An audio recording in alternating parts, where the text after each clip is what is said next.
Hey,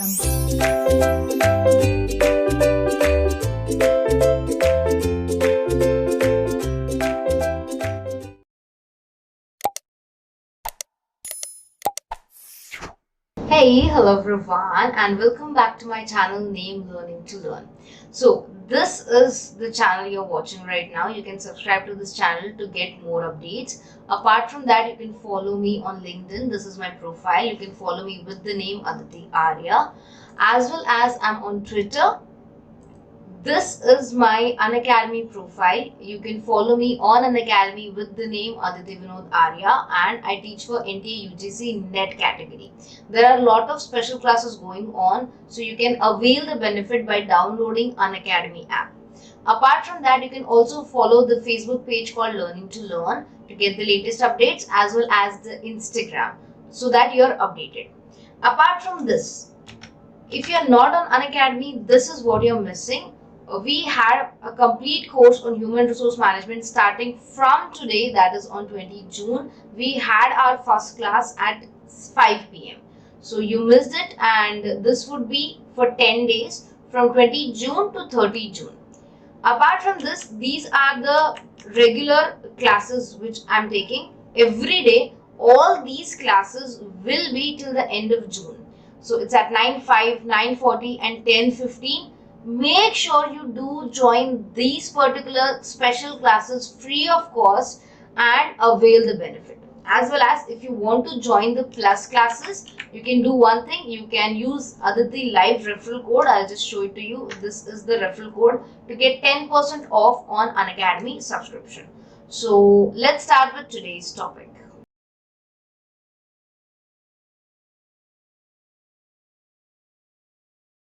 Hey, hello everyone and welcome back to my channel named Learning to Learn.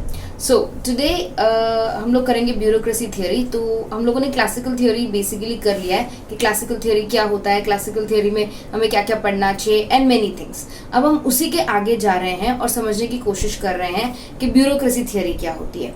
Before starting this particular lecture, क्या पहले वाले सारे lectures देख लीजिए, उससे आपको एक ज़्यादा अच्छा व्यू मिलेगा कि हमने अभी तक क्या क्या कर लिया है, और हम थोड़ा सा रिकैप लेंगे क्लासिकल थ्योरी का ताकि लिंक बना रहे. सबसे पहले क्लासिकल थ्योरी क्या होती है. क्लासिकल थ्योरी को हम ट्रेडिशनल थ्योरी या मशीन थ्योरी भी कहते हैं. क्लासिकल थ्योरी का क्लासिफिकेशन है इनटू 3 पार्ट्स. पहला है ब्यूरोक्रेसी थ्योरी जो मैक्स वेबर सर ने दिया है. सेकंड साइंटिफिक थ्योरी जो Henry Fayol sir FW Taylor sir ने दिया है. और लास्ट इज एडमिनिस्ट्रेटिव थ्योरी जो दिया है हेनरी फ्योल सर ने. अब क्लासिकल थ्योरी मेनली इसी बात पे फोकस करता है कि जितने भी एम्प्लॉयज़ हैं वो मॉनेटरी बेनिफिट से ही मोटिवेट होते हैं. मतलब वो पैसे के लिए ही काम करते हैं. क्लासिकल थ्योरी में एक और बात बोली गई है कि जो भी ऑर्गेनाइजेशंस हैं वो फॉर्मल स्ट्रक्चर और स्पेशलाइजेशन पे ज़्यादा फोकस करते हैं और इनफॉर्मल रिलेशनशिप्स पे फोकस नहीं करते या उसे टोटली इग्नोर कर देते हैं, खारिज कर देते हैं. और इसका एक और पॉइंट है, ये सबसे ओल्डेस्ट थ्योरी है. तो ये इसके मेजर पॉइंट्स बन जाते हैं क्लासिकल थ्योरी के. आज हमारा मेजर टॉपिक रहेगा मैक्स वेबर की ब्यूरोक्रेसी थ्योरी समझना.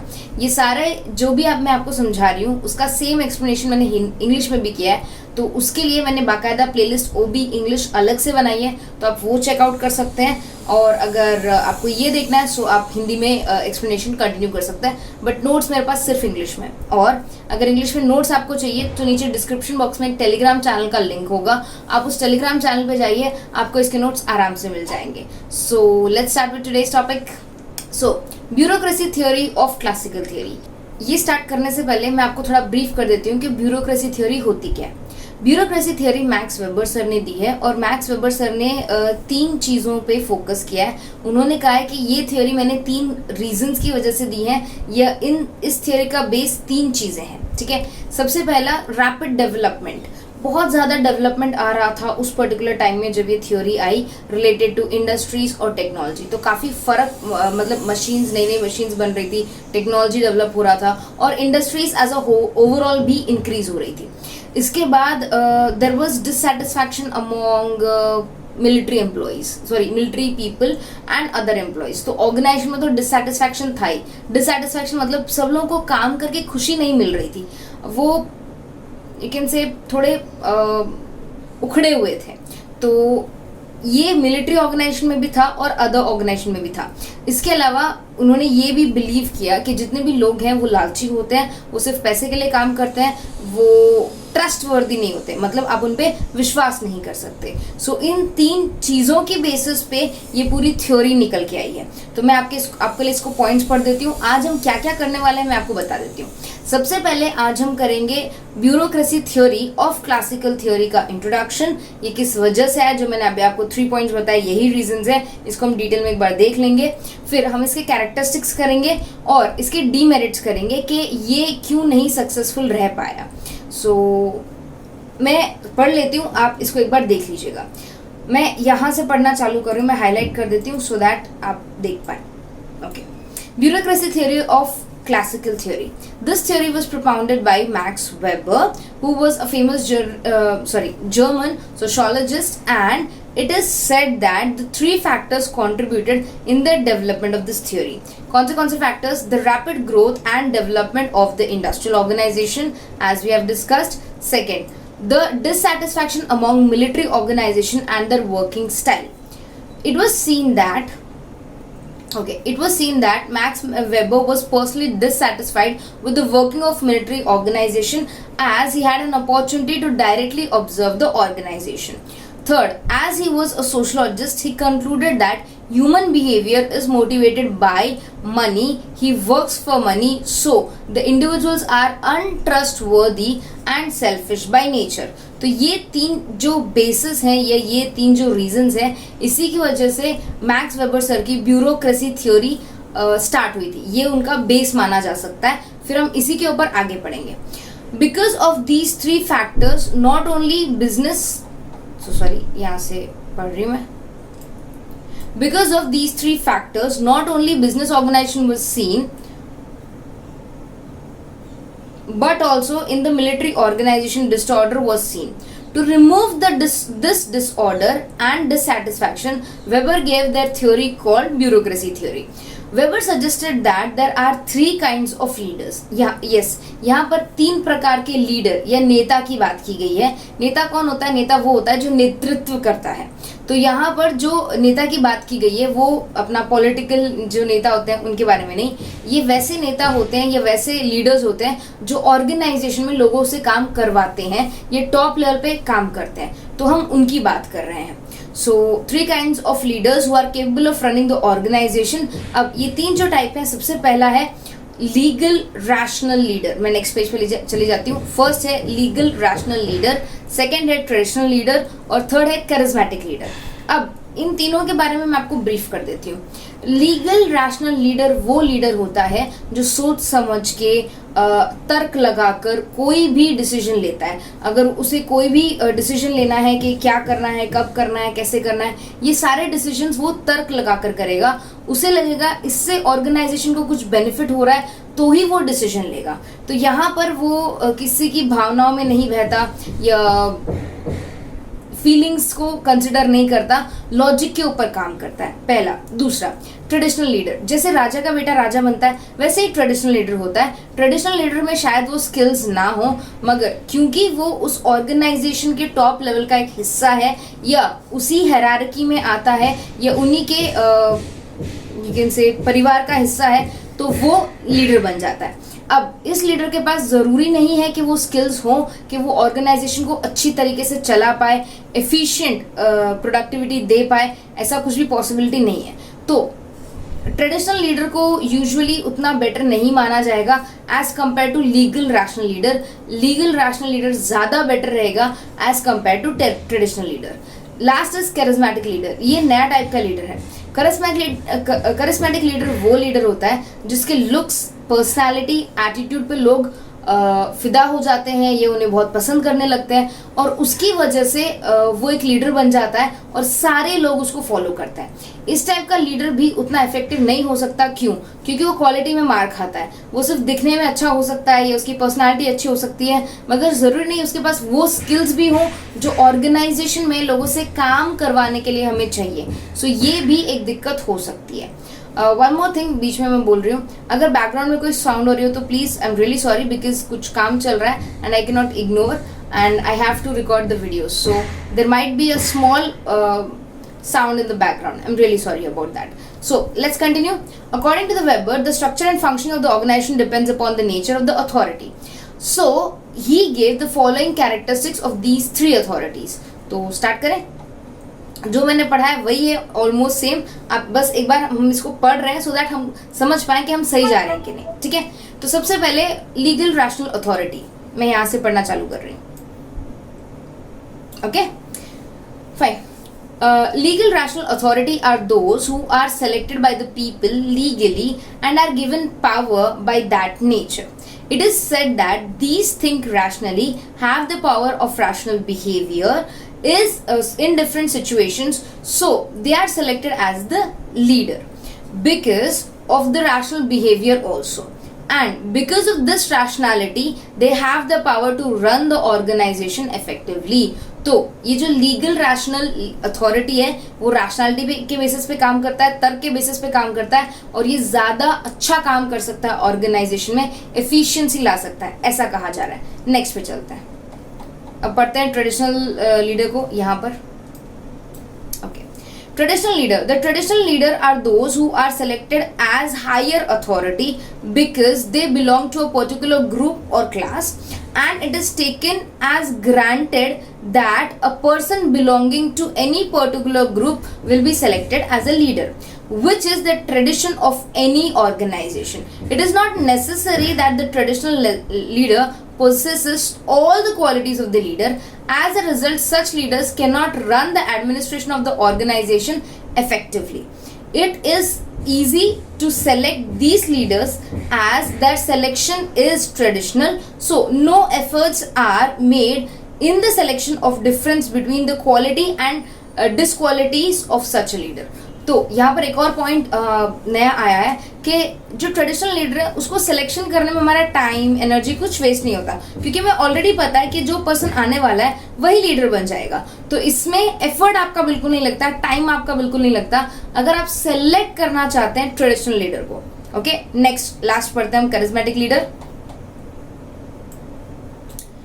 Under this category Under this category of leadership suggested by Weber are those leaders who are included who takes their position because of their personality and physical attractiveness. In the group,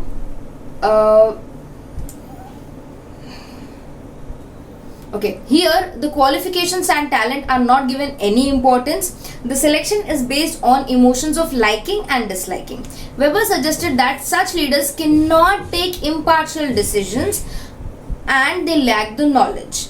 Their decision is based on their emotions. They admire those who are their admirers and overlook those who do not support them. So,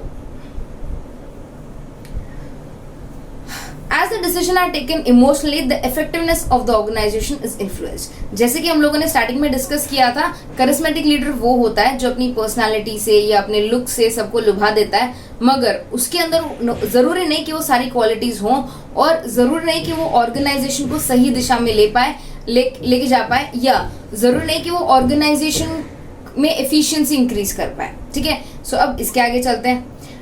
ये 3 categories हो गई. अब हम इसके characteristics देखते हैं. ये para पढ़ेंगे तो आपको सेम ही लगेगा, जो मैंने एक्सप्लेन किया है सेम था. अब we will start with certain characteristics. ये कैरेक्टरिस्टिक्स मैं यहाँ से पढ़ना चालू कर रही हूँ point by point. First is bureaucracy theory में. अगर आप ब्यूरोक्रेसी थ्योरी फॉलो कर रहे हो तो सबसे पहले clear cut division of labour होना चाहिए. मतलब ऑर्गेनाइजेशन में हर एक इंसान का एक काम होना चाहिए और हर एक काम के लिए एक पर्सन रिस्पॉन्सिबल होना चाहिए.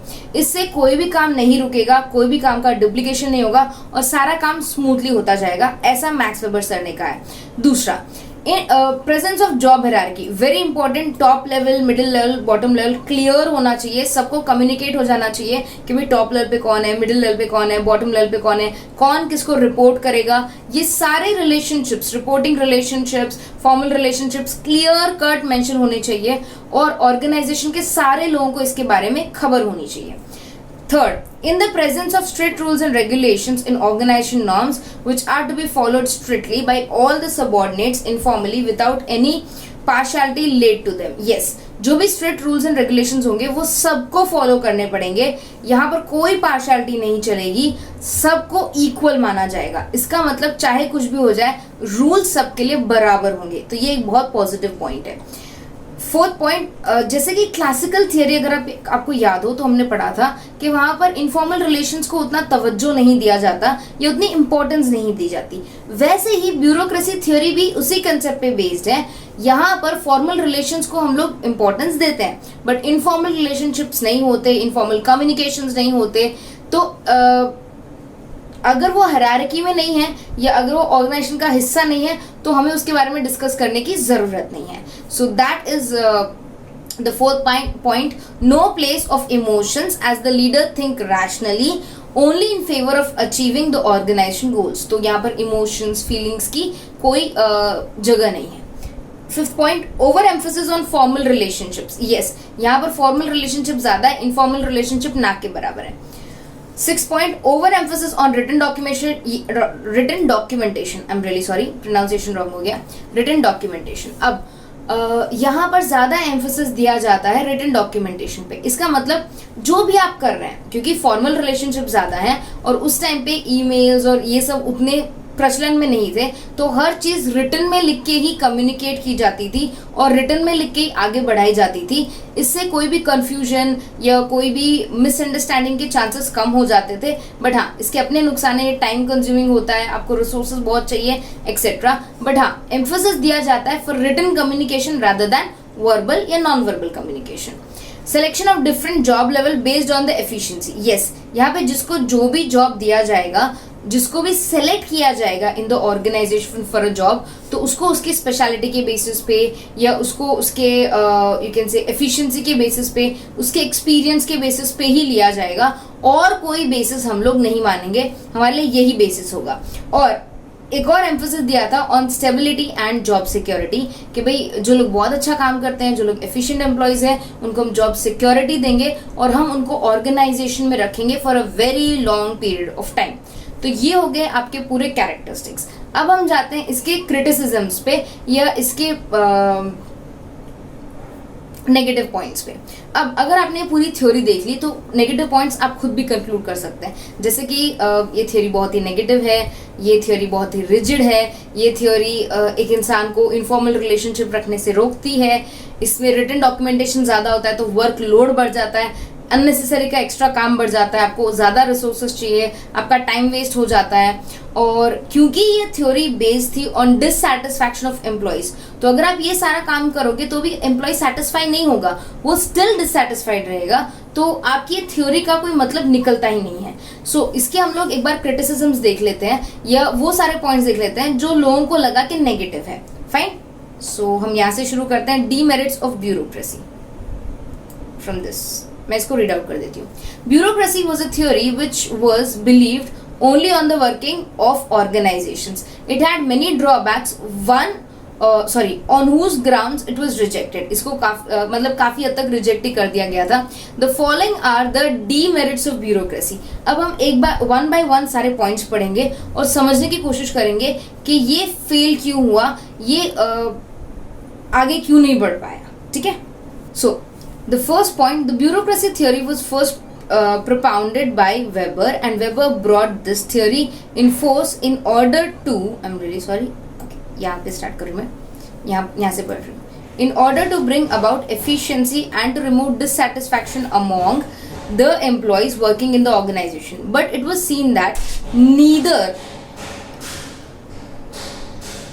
the satisfaction among the employees nor efficiency was achieved in the organization by the principle of this theory.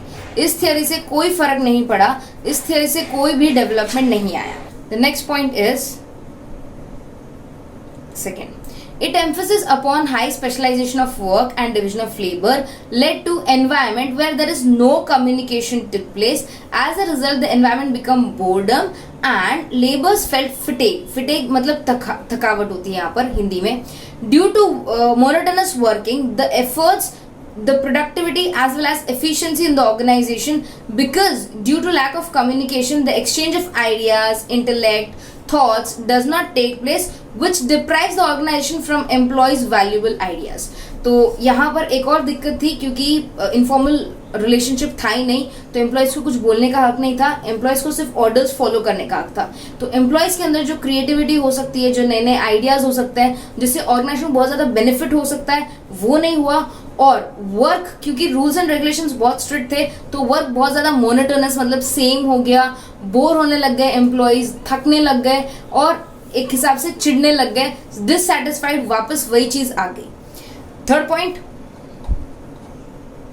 over emphasis on written records and documentation led to waste of time and delay of work. Yes, इससे time waste हो गया, work धीरे धीरे मतलब slowly आगे बढ़ने लगा, delay होने लगी चीज़ें, और रिटन कम्युनिकेशन के लिए आपको रिसोर्सेज भी ज़्यादा चाहिए, तो आपको स्टेशनरी, पेन, पेंसिल्स, पेपर्स वो भी एक्स्ट्रा लाना पड़ा। Fourth, the presence of strict rules and regulations compels the employee to work like machine, where they fulfill their own selfish motives and at the same time develops a mechanized feeling to work hard and to work more. This developed a feeling of selfishness as well as jealousy among the employees. तो जैसे कि max Weber sir ने starting में ही बोल दिया था कि employ सिर्फ पैसे के लिए काम करते हैं, तो वो लालची होते हैं, उनके ऊपर आप भरोसा नहीं कर सकते। तो इस चीज़ की वजह से जैसे उनको मोटिवेशन सिर्फ पैसे से मिला, तो वो और सेल्फिश होने लगे और जेलस फील करने लगे अपने फेलो एम्प्लॉयज के साथ। Next point number 5, lack of interpersonal relationship is seen in this theory, in which neither the relationship between the management and the employee is healthy, but also the relationship between the employees are also unhealthy and restricted. तो यहाँ पर क्योंकि कोई informal relationship था ही नहीं, क्योंकि कोई bonding नहीं बन पाई, तो मैनेजमेंट और एम्प्लॉयज़ के बीच में रिलेशनशिप अच्छे थे ही नहीं। उसके साथ साथ जो एम्प्लॉयज़ के साथ होते हैं, जो सेम लेवल पे होते हैं, उनके रिलेशनशिप भी अच्छे नहीं थे। तो कंक्लूजन में हम ये बता सकते हैं कि ये फर्स्ट थियोरी था इन क्लासिकल थियोरी, ये मैक्स वेबर सर के द्वारा दिया गया था और ये ड्रास्टिकली फेल हुआ था कि इसका कोई भी रिजल्ट अच्छा नहीं निकल के आया था। सो मैं इसको फाइनली कंक्लूड करती हूँ, there are the demerits of traditional or the bureaucracy theory of those times which work like machine and considered the employees as machine. So this machine theory by Weber gave base for the development of management theory. तो ये हम मान सकते हैं कि भाई ये base बना आगे की थ्योरीज के लिए। ये सबसे पहला थ्योरी था, ये सबसे पहली कोशिश थी कि मैनेजमेंट में थ्योरीज आए। सो ये इसके पॉजिटिव पॉइंट्स हो सकते हैं, बट ऑफकोर्स ये एक फेलियर रहा। इससे ज़्यादा पॉजिटिव पॉइंट्स नहीं निकल कर रहा है, नेगेटिव पॉइंट्स ज़्यादा निकल कर रहा है। तो आई होप आपको ये टॉपिक समझ में आया हो। अब जब नेक्स्ट क्लास हमारा होगा तब हम साइंटिफिक मैनेजमेंट करेंगे। Scientific management was given by F.W. Taylor. F.W. Taylor sir ने दिया था। F.W. टेलर सर का पूरा नाम है फ्रेडरिक विंस्लो टेलर, और ये एक क्लासिकल थ्योरी का ही पार्ट है। इसको हम नेक्स्ट क्लास में करेंगे, और यही सेशन आपको इंग्लिश में चाहिए तो वो भी अवेलेबल है। Thank you so much, I had an awesome class. और अगर आपको ये क्लास पसंद आई हो तो लाइक कीजिए, शेयर कीजिए, सब्सक्राइब कीजिए, अपने फ्रेंड्स को ये वीडियोस शेयर कीजिए जिनको ज़रूरत है, जिनको वो भी पढ़ना है, जिनको भी बिल्कुल नहीं समझ में आता, तो उनकी बहुत हेल्प हो जाएगी। एंड अगर आप कहीं अटक गए हैं, आपको कोई डाउट है, तो आप कमेंट सेक्शन में लिख के बताइएगा, मैं ज़रूर आपकी मदद करूँगी। Take good care of yourself, study hard, stay safe, wear a mask, use hand sanitiser. Bye everyone.